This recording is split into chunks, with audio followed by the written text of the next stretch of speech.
बिस्मिल्लाहिर्रहमानिर्रहीम। अस्सलामु अलैकुम दोस्तों।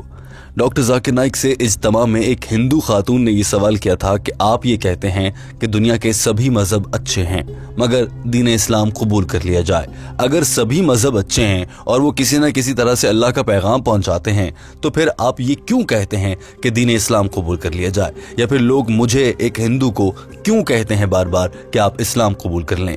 डॉक्टर जाकिर नाइक ने जहां इस सवाल का जवाब दिया था वहीं गुफ्तगू एक मोड़ पर ऐसे नहज पर आन पहुंची थी कि डॉक्टर जाकिर नाइक ने श्री रविशंकर के साथ होने वाली गुफ्तगू का भी बताया और ये भी बताया कि जब उन्होंने श्री रविशंकर को दीन इस्लाम की जानिब आने की दावत दी तो उसकी जानिब से क्या कहा गया। दोस्तों, आपकी मालूमात के लिए बता देते हैं कि श्री रविशंकर एक हिंदू पंडित है जिसने लोगों को गुमराह कर रखा है। ये डॉक्टर जाकिर नाइक के खिलाफ इंतहाई गलीज जबान भी इस्तेमाल करता है। श्री रविशंकर ने डॉक्टर जाकिर नाइक के लिए घटिया जुमले इस्तेमाल करते हुए क्या कहा था, उस वीडियो का लिंक आपको वीडियो के आखिर में मिल जाएगा। वक्त ज़ाया किए बिना बढ़ेंगे आज की वीडियो की जानिब। सवाल करने वाली औरत ने कहा था कि मेरा नाम विक्या टम्मा है और मैं एक मुसलमान औरत के साथ उसके घर पे रहती हूँ, और आप अक्सर ये कहते हैं कि दुनिया का कोई भी मजहब ऐसा नहीं है जो बुराई का कहता हो, जो लोगों को तकलीफ पहुंचाने का कहता हो। अगर सभी मजाहिब अच्छे हैं तो फिर लोग मुझे इस्लाम कबूल करने का क्यों कहते हैं। जवाब में डॉक्टर जाकिर नाइक ने सबसे पहले कहा कि मैं ये कहता हूँ कि बहुत से मजाहिब जो कुछ भी वो कहते हैं उनमें से अक्सरियत बातें ठीक होती हैं, लेकिन दीन इस्लाम अच्छे काम करने की तलकीन करने के साथ साथ बताता भी है कि अच्छे काम क्या हैं और उन्हें कैसे किया जाए। मिसाल के तौर पर दुनिया के सभी मजाहिब ये कहते हैं कि डाका ना मारा जाए, छीना झपटी ना की जाए, लेकिन इस्लाम ये कहता है कि डाका ना मारा जाए, डाकुओं को मना किया जाता है कि डाके ना मारे जाएं, लेकिन साथ में ऐसा निजाम भी देता है जिसके जरिए डाका मारने की जरूरत ही पेश ना आए, यानी कि ज़कात का निजाम। और अगर कोई इसके बावजूद भी डाके मारता है तो फिर उसके हाथ काट दिए जाएं ताकि उसके बाद कोई क्राइम शहर में न रहे। दीन इस्लाम हल भी बताता है, दीगर मज़ाहिब सिर्फ अच्छा या बुरा का फर्क बताते हैं। Islam says the same, but Islam shows your way how to achieve a state in which people will not rob. Give zakat, give charity. After that, someone robs, chop off the hand. There will be no robbery. There will be no. Doctor Zakir Naik ने कहा कि एक और अहम मिसाल ये है कि मिसाल के तौर पर आप हिंदू हैं, अब हिंदुओं की मजहबी किताब वेदा है, पता नहीं आप उस पर कितना अमल करती हैं, लेकिन आपकी वेदा में लिखा है कि सिर्फ एक खुदा है। आप ही की मजहबी किताब वेदा में लिखा है कि बुतों की पूजा ना की जाए, लेकिन बहुत से हिंदू इन दो बातों पर अमल ही नहीं करते। डॉक्टर जाकिर नाइक ने कहा कि मैं तो ये कहता हूं कि हिंदुओं की किताब पर ही अमल कर लिया जाए, उसमें जो लिखा है उसी को समझ लिया जाए। मिसाल के तौर पर नबी करीम सल्लल्लाहु अलैहि वसल्लम से मुताल्लिक हिंदुओं की किताब में क्या लिखा है मैं आपको बताता हूं, लेकिन उससे पहले ये जान लीजिए कि हिंदू इस सब को नहीं मानते, जबकि ये उनकी अपनी किताब में भी लिखा है। डॉक्टर जाकिर नाइक ने कहा कि मैंने आज के अपने इज्तिमा में बताया है कि हमें कल की अवतार पर यकीन रखना है, जिनके वालिद का नाम इश्नु याश है यानी हजरत अब्दुल्ला, जिनकी माँ का नाम सुम्मती है यानी आमिना, जो कि संबाला के गांव में पैदा होंगे यानी कि मक्का में। वो पूरी दुनिया के लिए हिदायत और रोशनी का जरिया होंगे। उनको एक गार में एक पैगाम मिलेगा, वो एक घोड़ा चलाएंगे, उनके दाएं हाथ में तलवार होगी। ये सब कुछ हिंदुओं की मजहबी किताबों में लिखा है। उनके 4 साथी होंगे यानी कि 4 खुलफाए राशिदीन हैं। ये सब हिंदुओं की किताबों में लिखा है, मगर हिंदू इसे नहीं मानते।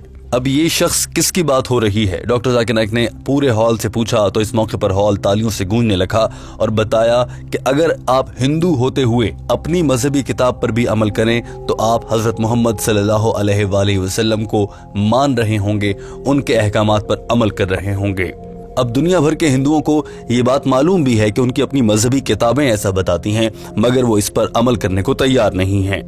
To believe in the अंतिम ऋषि, the कल की अवतार, whose father's name will be Vishnu Yash Abdullah, mother's name shall be Sumati Amina, who will be born in the village of Sambala, Makkah. लिहाजा अगर आप सही हिंदू हैं तो आपको नबी करीम सल्लल्लाहु अलैहि वसल्लम को मानना पड़ेगा। मैंने उनकी निशानियां बता दी हैं जो वेदा में मौजूद हैं। आपको अल्लाह को एक मानना पड़ेगा, बुतों की पूजा छोड़ना पड़ेगी, और ये सब बातें मैं कुरान पाक से नहीं कह रहा, मैं हिंदुओं की मजहबी किताब से बता रहा हूँ। डॉक्टर जाकिर नाइक ने इस मौके पर कहा कि अगर ये सब बातें जो मैं हिंदुओं की मजहबी किताब से निकाल के आपको बता रहा हूँ ये गलत होती, तो मैं इनका हवाला ना दे पाता, और अगर हवाला भी कहीं से ले आया हूं तो फिर जब मैंने हिंदुओं के बड़े बड़े पंडितों के साथ मुजाहिरे और मुबाहिसे किए हैं तो उस मौके पर उनमें से किसी एक में भी ये जुर्रत नहीं थी कि वो मुझे ये कह देता कि आप ये बात गलत कर रहे हैं, आप ये बात कहां से लाए, हमें हवाला दिखाइए। किसी एक ने ऐसा नहीं कहा, क्योंकि उन्हें मालूम था कि ये सब कुछ उनकी मजहबी किताबों में है। डॉक्टर जाकिर नाइक ने इस मौके पर शंकराचार्य के साथ अपने मुबाहिसे का हवाला भी दिया। And I have had dialogues with Pandits of Hinduism, with Shankaracharya, many. And I've quoted this. No Shankaracharya told me, Brother Zakir, you're wrong. No one.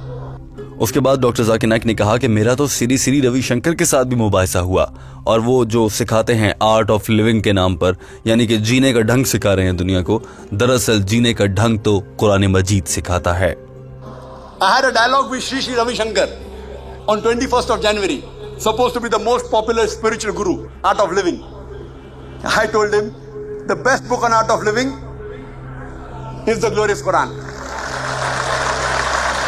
इस मौके पर डॉक्टर जाकिर नाइक ने कुरान मजीद को हाथ में उठाकर कहा कि मैंने श्री श्री रविशंकर को कहा कि आओ हमारे साथ शामिल हो जाओ, हम 1.3 बिलियन मेंबर्स हैं, दीन इस्लाम की तबलीग और दीन इस्लाम के फैलाव के लिए काम कर रहे हैं। डॉक्टर जाकिर नाइक ने कहा कि मैंने इस मौके पर उनको बाकायदा इनविटेशन भी दिया। 1.3 billion members. I gave him an invitation. लिहाजा अगर श्री श्री रविशंकर अपनी मजहबी किताबों पर अमल करता है तो उसे तो फिर कुरान पाक की जानिब आना चाहिए, क्योंकि वेदा में जो लिखा है वही कुरान पाक में लिखा है। लिहाजा जब मैं ऐसा कहता हूं कि दीगर मज़ाहिब भी ठीक कहते हैं तो इसका मतलब ये होता है कि उनकी कुतुब में भी कुछ बातें ठीक लिखी हैं, मगर उनमें से 99% में तब्दीली आ चुकी है। कुरान पाक में कोई तब्दीली नहीं की गई है। डॉक्टर जाकिर नाइक ने कहा कि यहाँ तक के तब्दीलियां हो चुकी हैं कि स्वामी विवेकानंद खुद कहते हैं कि वेदा में 99% तब्दीली हो गई है, 99% वेदा कहीं खो चुकी है। और वो ये भी कहते हैं कि जो अब 1% बचा है उस पर हमें सख्ती से अमल करना होगा। और सख्ती से अमल से क्या मुराद है, इसमें जो बताया गया है, जो सच्ची चीजें बाकी रह गई हैं, जो मैंने आपके सामने रखी हैं, उन पर अमल करें। नबी करीम सल्लल्लाहु अलैहि वसल्लम की शान पर रश करते हुए उनके अहकामात पर अमल किया जाए। और अपने सवाल का जवाब मुकम्मल करते हुए डॉक्टर जाकिर नाइक ने इस औरत को दीन इस्लाम कबूल करने की दावत भी दी, बहुत वाज़ेह अल्फाज में। मगर इस औरत ने क्या किया, आइए आपको दिखाते हैं। And I give you an invitation, sister, to come to this religion of peace, so that you can come closer to Almighty God.